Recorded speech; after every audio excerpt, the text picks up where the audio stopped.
Last week, hundreds of thousands of Brazilians took to the streets, and millions more stayed home in a general strike. Much of South America's biggest, most populous country was brought to a standstill, with airports, factories, schools, public services all shut down. If this story sounds familiar, it should, because last year, a different set of protests brought down a different government, that of former President Dilma Rousseff. But last year's demonstrations got wall-to-wall coverage in Brazil's privately owned news outlets, including Globo, which is as dominant a TV presence as you will find in any country. The subsequent impeachment of Rousseff paved the way for current President Michel Temer, whose austerity-based response to an economic recession led to the general strike.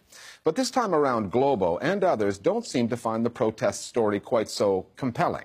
Critics are suggesting that's because right-wing media outlets prefer Temer and his austerity program to Rousseff, her leftist predecessor Lula da Silva, and the social programs that they brought in. Another factor might be that Michel Temer's government has been using taxpayers' money to persuade the news media to support his conservative agenda. Thursday, April 27th, business as usual on the Brazilian airwaves. On the eve of a national strike that would paralyze much of the country, the next day's demonstrations, already planned and with the media notified, are treated as a non-story. It wasn't only a lack of coverage prior to the strike, it was also the fact that they covered the strike as if it was just something that was organized by the unions. Only unionized workers stopped, and the other workers that stopped was against their will. Muitas pessoas que moram nas capitais não conseguiram chegar ao trabalho. And on top of that, always associated with violence and rioting. Os manifestantes começaram a jogar objetos na polícia militar. So that's a constant frame in Brazilian media. E teve uma cobertura de 20. There was 24 hours coverage, but strikers and demonstrators were never interviewed. Our arguments for the general strike were never heard. The mainstream media clearly had an editorial tendency to discredit the strike. Pequeno grupo de vândalos ateou pedras e também furou os pneus de ônibus de viagem, showing pictures of disorderly conduct without telling people the real reasons behind it. Motivos da greve. That was last week, but rewind to last year, and another set of protests to which the media took a very different approach. Dá tempinho na cobertura do esporte. Vamos falar das manifestações que acontecem pelo país. Back then, the demonstrations and the story were driven by an anti-corruption investigation involving the energy sector that would lead to the downfall of Dilma Rousseff, and an ongoing fraud investigation against the president who preceded her, Lula da Silva. The anti-graft marches went on for a full year, providing an ongoing narrative.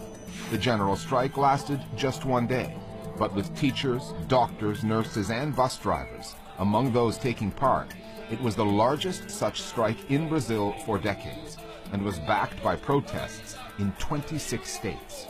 The two stories are not the same, but nor are they as different as the contrasting coverage that they receive. The gulf in coverage is vast. The protests calling for impeachment against the Dilma government had huge visibility, with Globo's helicopter capturing the protest from the air and covering it all day long. With protests against Michel Temer, this doesn't exist. When it came to the general strike, durante todo o dia, o jornalismo da Rede Globo cobriu a paralisação por todo o Brasil. The word strike was avoided. They talk only about demonstrations, protests, and vandalism. Many channels and programs, they are able to produce a coverage of an event like, the strike, where you have clearly two sides to it, and only give voice to one side. That's amazing. Media in Brazil is an oligopoly. It's dominated by a few groups. TV presenters, as well as journalists, are being co-opted to support the reforms. Silvia Santos, who is the biggest, perhaps the most popular TV presenter in the country, was summoned to meet with President Temer.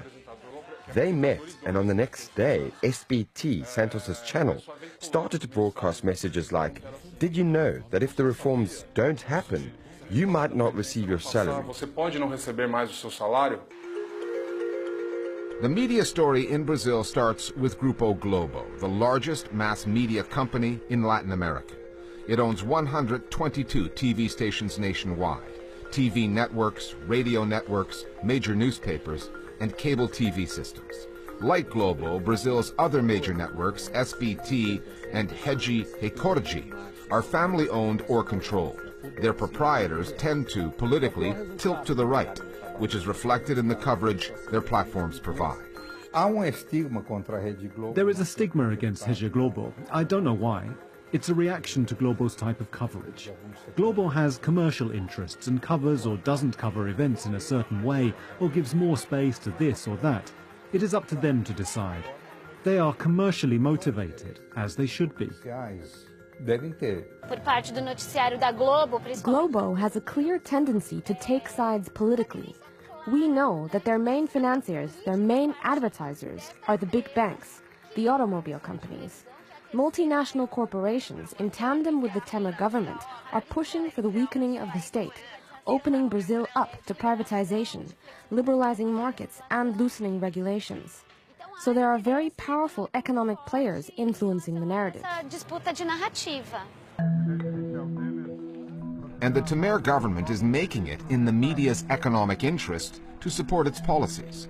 While preaching austerity and the need for economic and social reforms, the government boosted what it spends on advertising by 65% immediately after Temer came to power. That's according to Brazil's leading financial newspaper, Estadão. The Temer government is buying editorial support. It's not simply increasing advertising funds, no, it's exchanging advertising funds for editorial support. They are already thinking about 2018, about the next elections. If it's proven, if there is a clear channeling of funds to the media to get more favorable coverage of these government proposals, I think it would be rather promiscuous. I think it would be wrong for the government to do this. With multiple investigations into corruption, economic reforms affecting future pension checks, state spending on advertising, and where that money goes, the Brazilian political story is a complicated one. The story of the media reporting on it really isn't. Basically, it's what happens when news outlets that are supposed to reflect a multicultural, multifaceted society, such as Brazil's, are owned by and reflect the interests of one slice of that same society.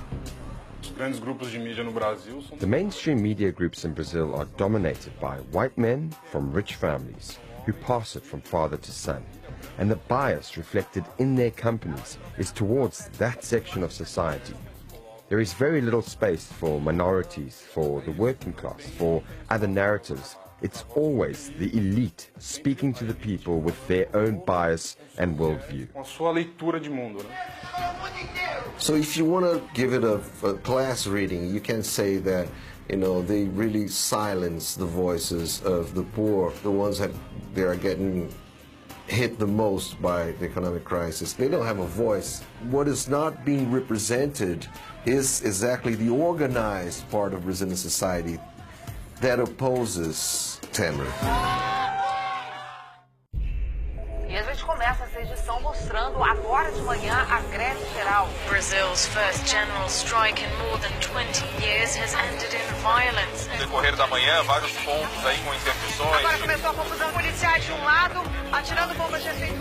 Class and race dictate how people view the government reforms.